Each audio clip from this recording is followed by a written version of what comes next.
what's happening, right? He's not feeling good either, and he can't even get past the guy to start pushing him out. So we attached a rope, another person went down, we attached a rope to the limp body to pull them back. And I tell you what, it's very, very difficult to pull a limp body back in a tunnel and when you can't even push right from the front. You can't get past him to push him. So that was quite a challenge. And then we put another team down and they fainted. Then we put another team down and they fainted. And we were wondering what on earth was going on here. And what happened, of course, ultimately we realised it, I realised it, that smoke burnt up the air, and the air that we had followed with was not sufficient to be able to deal with the burning up of the oxygen, even though we kept on pumping in the air. This was one way, ultimately, that we found out that the Americans had never gone down the tunnels because they'd never had this problem. So we knew that they hadn't gone down. They just blew them up as soon as they came across them. Well, this was quite a challenge for us, and then what happened ultimately was that we searched the area and we found another entrance into the tunnel, and we went down that entrance, and then we started and we decided never ever to use smoke again. It was useless. We used tear gas, but not smoke.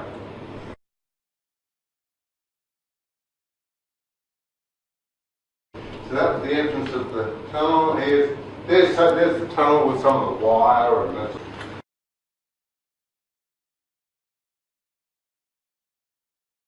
There's a trapdoor inside the tunnel. There's this door.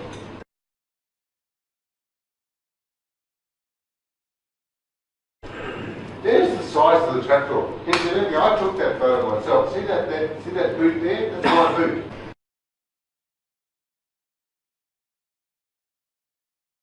So I'm here like this, right, taking a photo. None of our guys could get through that one. We actually had to dig around it and then get into it, right? The Vietnamese are a very slight body, you know, and they were able to get into there quite easily. So that was the trapdoor. That's the standard trapdoor. Incidentally, when we found the trapdoor from underneath, right, and we could tell because you can see a little bit of daylight, right? It was, you never ever opened it, right? Because we had already found, after we blew smoke down the first tunnel, we found another trapdoor from the surface where the smoke was coming out. It had 17 booby traps around it. And if you opened the trapdoor, bang, right? So what we had to do was fire a couple of shots from underneath until our soldiers had heard the shots, and we positioned it and then found it from the surface, and then we cleared the booby traps and then went down the tunnels. Okay? What were the booby traps? Mainly grenades that were set in the trees and around the trees. They were with pins, so that there were things like cords. If you pull the trapdoor up, you'd have it attached to a cord, the cord to a pin in the grenade would then go off. You know, that sort of thing. Yeah. What about mines? Sorry? What about mines? We didn't find any mines in this particular area. We were dealing with mines later on, a lot more. We were dealing with things like grenades, hand grenades, and grenades like we had, the American grenade. But there was also a grenade whereby you had that was explosive on the end, like a bamboo stick coming down here in the handle.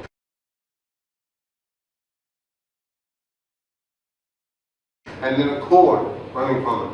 Now, you throw the grenade, and at the end of the string would go out with the grenade, and then it would go off as soon as the string tightened. Sometimes the grenade had a fuse in it, which went for 3 or 4 seconds. But sometimes the grenade didn't have a fuse and it was instantaneous. So one of the guys, we had a sergeant in the assault pioneers. There was a sergeant in the assault pioneers of 1 RAR who actually pulled the grenade and was going to throw it, but it went off immediately. Right? So he was killed. So we never found out all that time in Vietnam, 7 years, how they told whether it had a fuse in it or whether it didn't have a fuse in it. Right? Never knew. So that was one of the main things. Later on though, we were dealing with our own mines. I'll come back to that if you like. Just remind me to talk about mines again.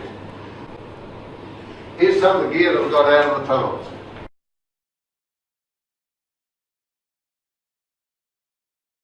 So a lot of gear, a lot of equipment.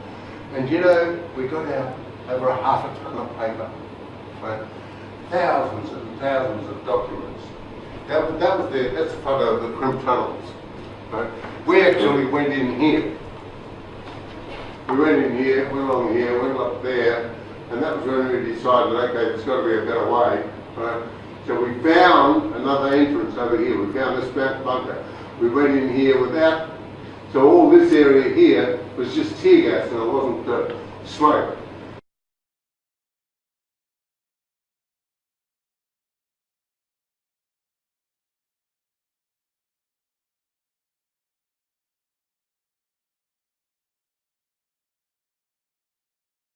And so we go along here and we find exits. So that was the diagram of the tunnels themselves.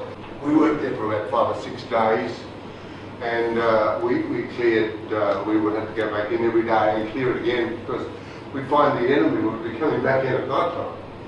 And when the enemy was coming back in at night time, it was a race to get the gear, to get the stuff out of the tunnel. And we saw stuff that we had to leave behind at some stage, and the next morning it was gone, you know, that sort of thing, yeah. Did you ever encounter the enemy in the tunnel? In this particular tunnel, we didn't, right? What actually happened was that the enemy withdrew. Because the enemy withdrew, what I was able to do was talk to the guys about making the tunnel our home and their home. In other words, we had the advantage because we were the aggressor down the tunnel. So that's what I talked about. It's a pretty difficult thing to sell, isn't it? Right? but that's what we did. So that we, I always had volunteers every time we came across the tunnel to be able to go down the tunnel. It was like their job, and they knew it, and they'll get them. Now, were enemy found down tunnels and confronted? Yes, there were, right? Only on a couple of occasions. We did lose, a couple of years later, we lost a guy who was shot down the tunnel. There were lots of booby trap entrances and those sort of things that we found later, but not in this particular tunnel. They withdrew. And let me leave it until the video comes on, and one of the enemy, the political commissar of that area, and the general of that area, he will answer the questions.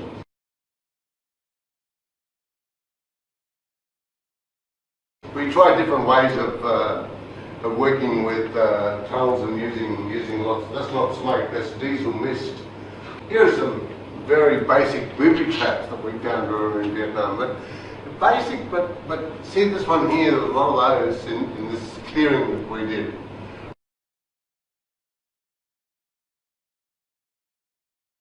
Right? It doesn't kill you, right? But it maims you, you know. So these are the sort of things that happen. Initially very basic, but this we came across.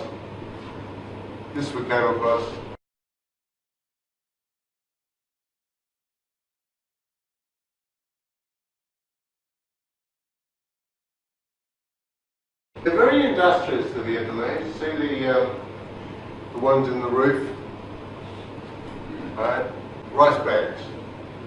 Now we came across rice bags in Vietnam. There were, you know, stacks and stacks and stacks of them. You know, basically the enemy had been taking them, put them in the bush, and taking them from the villages, and we never ever found which ones of these bags had mines in or not.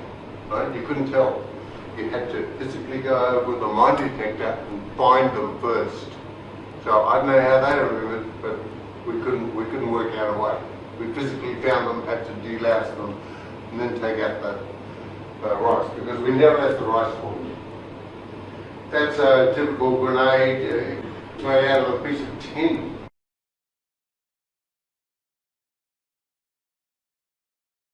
There's that bamboo grenade I was talking about, right? The bamboo handle.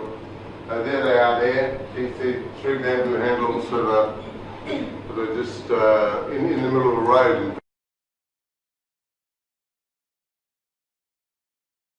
Later on they got much more sophisticated, much more sophisticated. There's yours truly.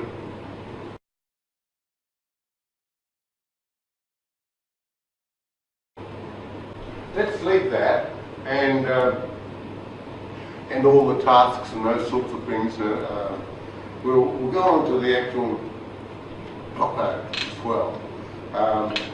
And before we do though, what I want to say is that during our time in Vietnam, we worked in teams of 2, right? And ultimately, these teams of 2 were attached to platoons. Now, with an infantry battalion, you've got 4 companies. With 4 companies, within each company, you've got 3 platoons, right? Initially, when we started off, we started working on the battalion headquarters. But the problem was all these booby traps were found by the soldiers out in the field, right? So we had to get from battalion headquarters out to the field. It took hours.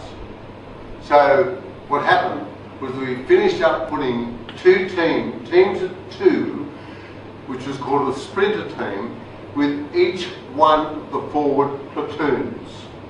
And then when something was found, the engineers were up there straight away, right? Now this was something that was against our principles, right? Concentration of effort was one of our principles. You don't break up engineers, but this is the best way to work. And guess what? That has been right through the army, right through the next 7 years, and even totally in Afghanistan, and today is one of the ways that we work, right? Calling splinter teams, mini teams, those sort of things. That's what happens. The other thing I was going to quickly come back to was mines and minefields. We had a huge minefield in Vietnam, and this minefield should never have been built. I could go on about this for hours, right? Should never have been built. Barrier minefield. The engineers were against it, but if you're ordered to do it, you do it. And what the enemy did was take out the mines. Now when the enemy took out the mines, right, you've got a mine is an American jumping jack mine. So you've got the mine coming, you tread on the mine, and the mine jumps up out of the ground. You've got 2 kilos of explosive, right, that goes off about waist high. And it's a depth of 100 metres diameter. You won't survive, and it was bad news. Now those mines were used against us from 1968 to 1971, 1967 to 1971, because of the enemy, and that was really bad news. And it was our mines that were the bad news, and we got over half our casualties in Vietnam, and engineers particularly suffered the most casualties, right? The most casualties in Vietnam. I'm talking about percentage of population, percentage of guys there, and it was our boys that same thing in Afghanistan. Engineers, because the engineers moved forward to delouse these mines. The critical thing here is training, right? And making sure that the guys know that it's their job to do it. And they became really proud to do it, even though death often was the result. Okay, so what we'll do now is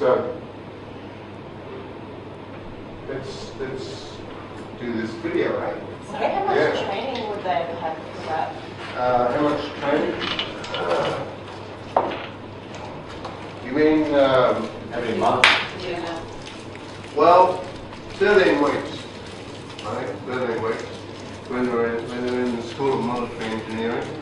But then in Vietnam, we did a different thing.